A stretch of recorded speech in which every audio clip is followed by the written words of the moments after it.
Hey guys, welcome back to another video. I wanted to take some time and really just go over the electric skateboard deal. And the biggest thing I really want to do is express extreme caution if you're considering or plan on making your own DIY electric skateboard. Even if you're planning on purchasing one, I just want to express extreme caution. Some people, they're not cut out for riding skateboards. They're not really used to riding skateboards, especially electric ones. I want to really express that it's really dangerous thing for you to just jump into without any experience. I highly recommend, if you plan on doing so, you start out with something small. You start out with a regular skateboard, a penny board, and just learn how to ride those on a flat surface. Practice with those for a couple months, and just make sure you're comfortable and you know how to move the board to where you feel comfortable leaning back and forth, left and right, in and out, and just getting your footing correctly set up on the board. I know some people that have had big, huge accidents. I've even seen YouTubers out there who've gotten traumatic brain injuries from riding on electric skateboards, not wearing helmets, and taking the wrong turn at the wrong time, and slamming their skull into the ground, into a wall, into a rock. And it's just like permanent brain damage from that situation. So I really wanted to take this time right now to just kind of express how important it is that you stay safe and that you practice and learn your skill before you actually jump onto something that could be that dangerous. I think it's my responsibility as a creator and someone that motivates others to really just make sure you're safe. Make sure you jump into this with all the caution available to you, that you know what you're getting into before it happens, and just really being aware of the side effects of things that can happen if you take the wrong turn. Yeah, so basically, I mean, for me, just to give you guys some background of my information, me and my brothers, we grew up in Virginia Beach. We grew up surfing and bodyboarding at the beach since we were little. And you know, with all that comes with skateboarding in that area. So skateboarding was huge, BMXing was huge. So since we were kids, we've always rode skateboarding. We've always rode skateboards.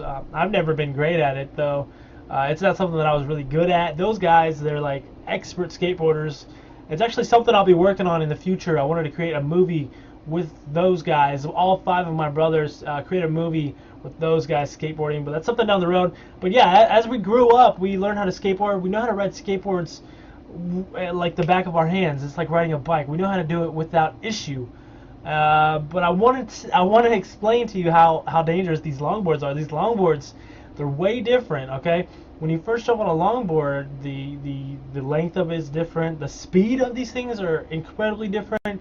The suspension's different. The turning radius is way confusing when you first get on one.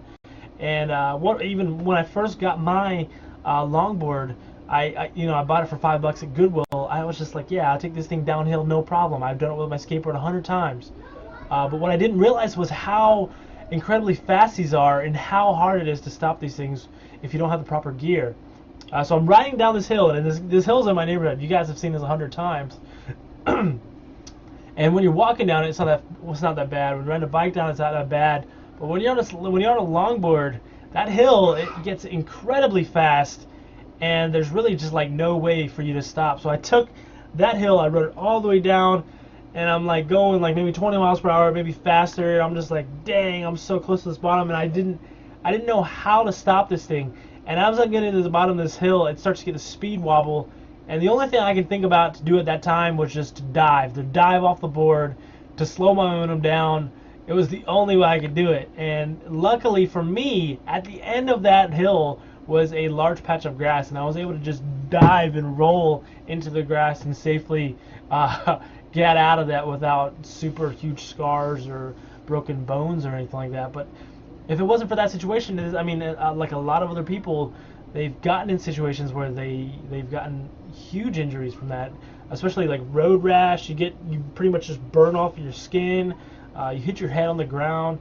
You break your hands as you're trying to catch yourself. Things like that. It's really important in those situations that you prepare yourselves and really just get used to riding electric longboard or skateboard before you actually just try to jump into it and think that it's a hunky dory. So I really wanted to just just give you guys this information and hopefully put something in your head so that if you do plan on getting an electric skateboard, that you express extreme caution and you really just practice and learn the skill before you actually go extreme with it. Electric skateboarding, like biking, it's an extreme thing to do, and it comes with high risk, it comes with high speeds, and there's a lot of things that can go wrong. So you want to make sure that you always wear your helmets. If you can wear knee pads and shoulder pads, knee pads and elbow pads, more power to you. It's definitely recommended that you wear long sleeve shirts and pants.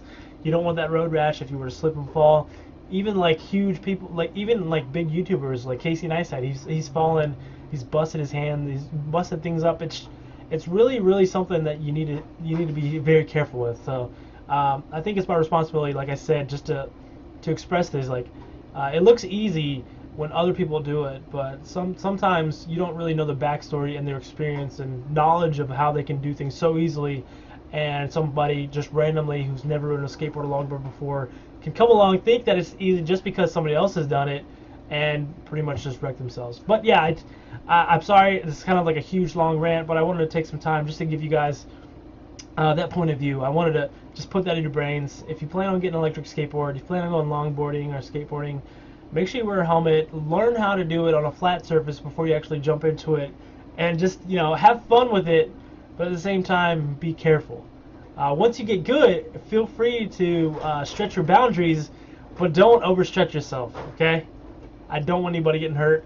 I especially don't want anybody to watch my videos and try to do something I do and they get injured because of it. So I really wanted to share that with you guys. But yeah, that's it for tonight. So basically, just a little update. I tried to 3D print a battery cover for my electric skateboard. I was going to do a video on that tonight also, and kind of just go over some of the stuff that I was going to do, but my 3D printer crashed on me, so now I'm going to spend a couple hours to work on that. Alright guys, have a good night.